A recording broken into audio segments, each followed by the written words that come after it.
আসসালামু আলাইকুম রহমতুল্লাহি ওবরকাতুহু। সম্মানিত দর্শক, 2026 সনের ফেব্রুয়ারি মাসের 26 তারিখ সন্ধ্যাবেলায় এই ভিডিও করছি।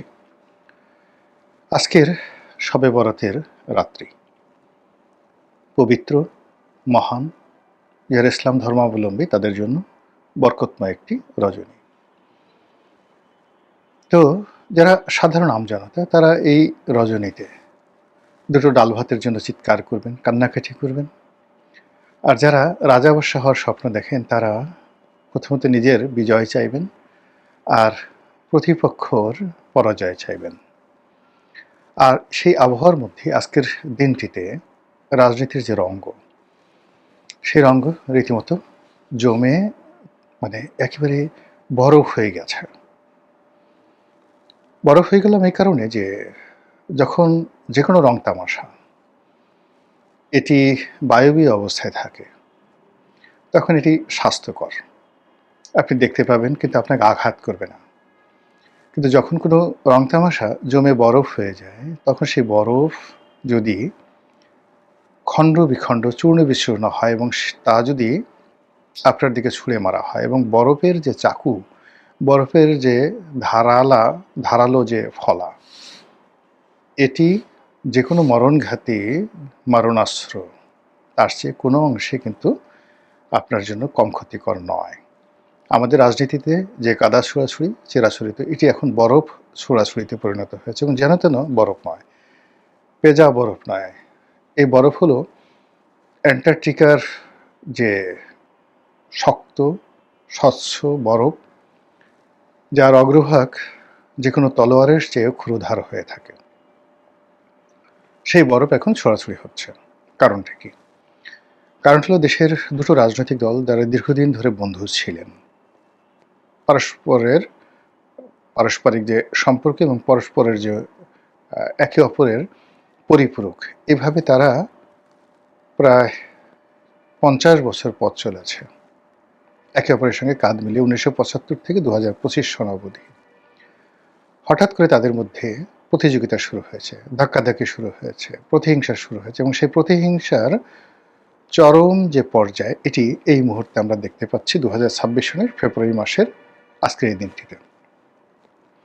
যদি আজকের দিনে জামাতের কর্মসূচির কথা আপনি চিন্তা করেন, আপনি দেখবেন যে জামাতের আমির ডক্টর শফিক, তিনি চট্টগ্রামে যে তাদের ঐতিহাসিক যে জায়গাগুলো রয়েছে সেই জায়গাগুলোতে তারা নির্বাচনী সমাবেশ করছেন, এবং সেই সমাবেশে তিনি যে ভাষায় প্রতিপক্ষকে আক্রমণ করেছেন, অবস্থার দৃষ্টি মনে হচ্ছে তিনি ধৈর্য হারিয়ে ফেলেছেন। তার খুব রাগ হচ্ছে, তার ভীষণ রকম মেজাজ গরম হচ্ছে, এবং তিনি যেটি বলছেন যে যদি জামাত ক্ষমতায় আসে এবং আপনারা যদি জামাতকে ভোট দেন, তাহলে জামাতের এই রাষ্ট্র ক্ষমতা, তাদের যে এক্সিকিউটিভ পাওয়ার, এটা প্রয়োগ করে তারা দুর্নীতিবাজ যারা লোকজন রয়েছেন, যারা জনগণের হক মেরে দিয়ে পেটের মধ্যে পুরেছে, সেই তাদের পেটের মধ্য থেকে সে টাকা বের করে তিনি আনবেন, এবং সেই অর্থ, দুর্নীতির যে অর্থ, এটি রাষ্ট্রীয় কোষাগারে জমা করবেন, এবং দুর্নীতিবাজদেরকে তিনি দৃষ্টান্তমূলক শাস্তি দেবেন। স্পষ্টতই তার এই যে হুমকি, এই হুমকি বিএনপির উপর। কেন? বিএনপি সাম্প্রতিক সময় নানা রকম কথা বলে, ন্যারেটিভ তৈরি করে, সামনে পিছনে নানা রকম জটিলতা দিয়ে জামাতের রাজনীতি এবং ডক্টর মোহাম্মদ শফিকুর রহমানের যে ব্যক্তিগত জীবন, এটিকে রীতিমতো হুমকির মধ্যে ফেলে দিয়েছেন। সাম্প্রতিক সময় যে তার এক্স হ্যান্ডেলে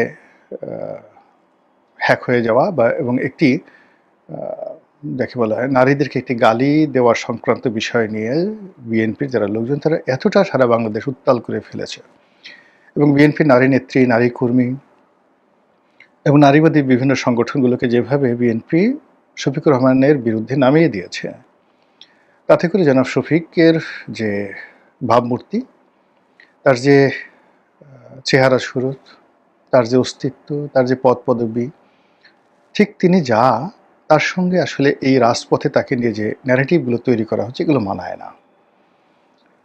শুরুতে বললাম যে রাজনীতির যে বরফ এটা গলছে না, এই বরফ আরও শক্তিশালী হচ্ছে এবং তীক্ষ্ণ হচ্ছে। তার প্রমাণ জামাতের আমির যখন গেছেন চট্টগ্রামে, সেখানে একটি মানে উলফ যেটিকে বলা হয় নেকড়ে, বরফ মেরু অঞ্চলের নেকড়ে। নেকড়ের অনেকগুলো বৈশিষ্ট্য আছে। সেই মেরু অঞ্চলের নেকড়ে, পিছনে বরফ আচ্ছাদিত মেরু অঞ্চল এবং তার মধ্যে সফেদ সাদা পোশাক এবং শ্বেতশুভ্র দাড়ি সম্বলিত জামাতের আমির যেভাবে দাঁড়িয়ে আছেন, এর মাধ্যমে তিনি কি ইঙ্গিত দিতে চাচ্ছেন বিএনপির জন্য, প্রতিপক্ষের জন্য, দেশবাসীর জন্য, এটি নিয়ে আরেক দফা আলোচনা করব। এবার একটু বিএনপিকে নিয়ে কিছু বলা যাক এবং বিএনপির রাজনৈতিক ময়দান থেকে ঘুরে আসি। জামাতের আমির যখন চট্টগ্রামে, তখন ঠিক সেই সময়টাতে বিএনপির চেয়ারম্যান জনাব তারেক রহমান সাহেব তিনি খুলনাতে গেছেন। খুলনার ওই অঞ্চলে রাজনৈতিক বিরোধ বহুকালের, বিএনপি রাজনৈতিক বিরোধ বহুকালের, এবং ওখানে মূলত শহরের রাজনীতি মানে পৌরসভার রাজনীতি বা সিটি কর্পোরেশনের রাজনীতি, ওটি জনাব মুজিবুর রহমান, ওটি জনাব নজরুল ইসলাম মঞ্জু, আমরা মঞ্জু হিসেবে জানি, উনি নামটা হয়তো ভুল হতে পারে, আপনি মাফ করে দেবেন, ওনার ডাকনাম মঞ্জু, আমাদের বন্ধু মঞ্জু ভাই। 2009 সনে তার সঙ্গে আমার কাজ করার সুযোগ হয়েছিল। তিনি আমার একই সংসদীয় কমিটির সতীর্থ ছিলেন যোগাযোগ মন্ত্রণালয়ের। তো সেই সুবাদে ব্যক্তিগতভাবে তিনি এবং তার পরিবারের সঙ্গে অসাধারণ একটি সম্পর্ক ছিল এবং আমরা দীর্ঘ সময় চায়নাতে একত্রে ভ্রমণ করেছি। তো তিনি আপাদমস্তক পায়ের নখ থেকে মাথা পর্যন্ত একজন জাতীয়তাবাদী আদর্শের সৈনিক এবং তার এলাকাতে যথেষ্ট জনপ্রিয়। তো 2009 থেকে আজ অবধি তিনি বারবারই দলের যারা শীর্ষ নেতৃবৃন্দ তাদের রোষানলে ছিলেন। আরও স্পষ্ট করে ভাবে বলতে গেলে বলা হয় যে তিনি জনাব তারেক রহমান সাহেবের রোষানলে ছিলেন। এখন পুরো খুলনা বিভাগের রাজনীতি যিনি ধারণ করেন, যার জনপ্রিয়তা কিংবদন্তি, যে কোনোভাবে তিনি পাশ করে আসার ক্ষমতা রাখেন, সাংগঠনিক ক্ষমতা যার হাতে, তিনি তারেক রহমান সাহেবের রোষানলে ছিলেন এবং এখন পর্যন্ত আছেন। তিনি যদিও মনোনয়ন পেয়েছেন, কিন্তু তিনি তারেক রহমান সাহেবের প্রিয় পাত্র নন। দ্বিতীয়ত, তারেক রহমান সাহেবের যিনি প্রিয় পাত্র মিস্টার বকুল, ছাত্র বিষয়ক সম্পাদক, তো তিনি আবার মঞ্জু সাহেবের মতো অতটা জনপ্রিয় নন। তারেক রহমান সাহেবের ক্ষমতায় যদি দলের মধ্যে এই মুহূর্তে বাংলাদেশে 1 নম্বর ক্ষমতাধর ব্যক্তি থাকেন, তিনি জনাব বকুল। মিস্টার বকুল তিনি ঢাকার রাজনীতিতে তারেক রহমান সাহেবের প্রভাব দেখে তিনি within the party office, within the lobbyist group, he is a very powerful man. কিন্তু তৃণমূলের রাজনীতিতে তিনি এখনো পর্যন্ত জনাব মঞ্জুর পর্যায়ে যেতে পারেননি। তো সেই অবস্থায় তারেক রহমান সাহেব খুলনায় গেছেন এবং সেই মঞ্জুকে ধারের কাছে আমি দেখলাম না। দেখলাম যেটা, যে তিনি তার যে প্রিয় ভাজন জনাব বকুল তার বাসায় গেছেন, সেখানে তিনি আহার সেরেছেন এবং সেই ছবি আমরা ইন্টারনেটে দেখতে পেলাম। কাজেই জাতীয়তাবাদী রাজনীতির যে বিরোধ, সেই বিরোধের পাদপীঠে বসে জনাব তারেক রহমান সাহেব তার পিতার মতো বিরোধ নিষ্পত্তি না করে বরং পুরনো বিরোধকে তিনি আরও উস্কে দিলেন। তো সে অবস্থায় খুলনার যে রাজনীতি, সেই রাজনীতিতে বিএনপি সম্ভবত ভালো করতে পারবে না, বরং এখানে অনেকগুলো জায়গা, খুলনা বিভাগের অনেকগুলো জায়গাতে জামাতের প্রাধান্য রয়েছে।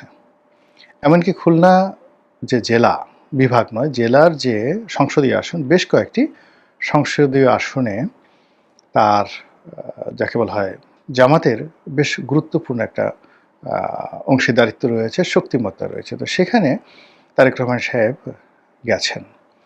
তো এটার রাজনৈতিক গুরুত্ব ভবিষ্যতে বোঝা যাবে, কিন্তু আমরা সেই খুলনা থেকে এসে যদি এখন সারা দেশে দেখি, সেটি হলো বিএনপি যারা নেতাকর্মী রয়েছে তারা জামাতকে ঠাট্টা মশকরা টিটকারি করার চেষ্টা করছেন এবং এগুলোই যাকে বলা হয় সাইবার বুলিং, সেই সাইবার বুলিংয়ের মাধ্যমে এগুলো হচ্ছে। জামাত জান্নাতে টিকিট বিক্রি করছে। জামাত যদি ক্ষমতায় আসে তাহলে আসলে বাংলাদেশ কেমন জান্নাত হবে এটি বলা মুশকিল, তবে যারা পুরুষ রয়েছেন তারা 4টি করে বিয়ে করার সুযোগ পাবেন। এগুলো নিয়ে আসলে বিএনপির যারা লোকজন রয়েছেন তারা ঠাট্টা মশকরা করছেন। অন্যদিকে যারা বিএনপির নারী, তারা বলার চেষ্টা করছেন যে পুরুষ যদি 4টা বিয়ে করেন পৃথিবীতে, তাহলে আমাদের দশা কী হবে? আমাদের জন্য কি জামাত কিছুই করবে না? এবং এগুলো যারা অনেক নারী কর্মী আছেন জামাতের, ফেসবুক, টুইটার, ইউটিউব, সোশ্যাল মিডিয়াতে ইতিমধ্যে যারা বেশ জনপ্রিয় হয়ে গেছেন টিটকারি করার জন্য, এরকম অনেক নারী কর্মী তারা জামাতের বড় বড় নেতাকে উপলক্ষ করে নানা রকম ঠাট্টা মশকরা টিটকারি তারা চালিয়ে যাচ্ছেন। এরই মধ্যে অনেকে বলার চেষ্টা করছেন যে ঠিক আছে, দুনিয়াতে আপনারা না পান, আখেরাতে গিয়ে আপনারা তো জান্নাতে গিয়ে আপনারা গেলমান পাবেন, আর আপনাদের পুরস্কার হিসেবে আপনাদের স্বামী যদি জান্নাতি হন আপনি তাদেরকে পাবেন।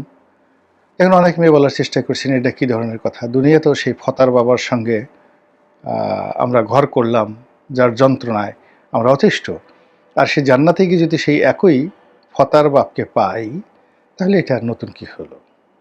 এখন এগুলো নিয়ে ঠাট্টা মশকরা টিটকারি কিন্তু চলছে। এই টিটকারির মধ্যে নির্বাচনের দিন যত ঘনিয়ে আসছে তত মাঠের পরিস্থিতি উত্তপ্ত হচ্ছে, আর রাজনীতির যে সম্পর্ক সেই সম্পর্কটা ক্রমশ বরফে জমাটবদ্ধ হচ্ছে। আর ক্ষমতার যে বলয়গুলো রয়েছে সেটা ক্যান্টনমেন্ট বলেন, বঙ্গভবন বলেন, যমুনা মানে ডক্টর মোহাম্মদ ইউনূসের যে দপ্তর সেটি বলেন, আমেরিকা বলেন, দিল্লি বলেন, তারপর ইসলামাবাদ বলেন, বেইজিং বলেন, সব জায়গা থেকে যে খবর আসছে তাতে করে রাজনীতির বরফ গলার কোনো সম্ভাবনা দেখা যাচ্ছে না, আর রাজনীতির ময়দানের যে উত্তাপ সেটাও না কমে বরং বেড়ে যাচ্ছে। তাহলে বোঝার চেষ্টা করুন যে আপনার একদিকে সাহারা মরুভূমির সেই সাইমুম মরুঝড়, উত্তপ্ত মরুঝড়, আর অন্যদিকে অ্যান্টার্কটিকার যে বরফ, শীতল বরফ ক্রমশ আরও ঘনীভূত হচ্ছে। তো সেই লু হাওয়া এবং বরফ যদি 12 তারিখে মুখোমুখি হয়, 13 তারিখে এই বরফ আর যাকে বলা হয় লু হাওয়া, গরম হাওয়া, মরুঝড় একে অপরের সঙ্গে কোলাকুলি করে, মোলাকাত করে, কী ধরনের পরিস্থিতি তৈরি হতে পারে একবার একটু ভাবুন তো। পৃথিবীর কোনো কিছুই ফিজিক্সের বাইরে নয়, উদ্ভিদবিদ্যার মানে জীববিদ্যার বাইরে নয়। এই পৃথিবীতে কোনো রাজনীতি কেমিস্ট্রি ছাড়া হয় না। এখানে যেভাবে কেমিস্ট্রি হবে ঠিক সেইভাবে হবে। আপনি নাইট্রিক অ্যাসিড আর সালফিউরিক অ্যাসিড এই দুটো একত্রে মিশিয়ে দেবেন, তারপরে ফলাফল আশা করবেন মধু আর দুধ যেভাবে মিশালে একটা নতুন সুন্দর পানীয় তৈরি হয়, ওরকম একটা উপসর্গ আপনি আশা করবেন। এটা কখনোই হবে না। দুধ এবং মধু মিশালে যা হবে, নাইট্রিক অ্যাসিড আর সালফিউরিক অ্যাসিড মেশালে ওই একই পরিণতি হবে, যার ব্যাখ্যা বিজ্ঞান দিয়েছে। আমাদের রাজনীতি তো একই অবস্থা। সারা বছর আপনি ঝগড়াঝাটি করবেন, গণ্ডগোল করবেন, আর শেষ রজনীতে এসে আপনার মধ্যে একটা মধুময় সম্পর্ক হবে। এটা পৃথিবীতে কখনোই হয় না। কি বুঝলেন 12 তারিখে কী হতে যাচ্ছে? মহান আল্লাহ আমাদের সবাইকে হেদায়েত দান করুন এবং হেফাজত করুন। আসসালামু আলাইকুম ওয়া রাহমাতুল্লাহি ওয়া বারাকাতুহু।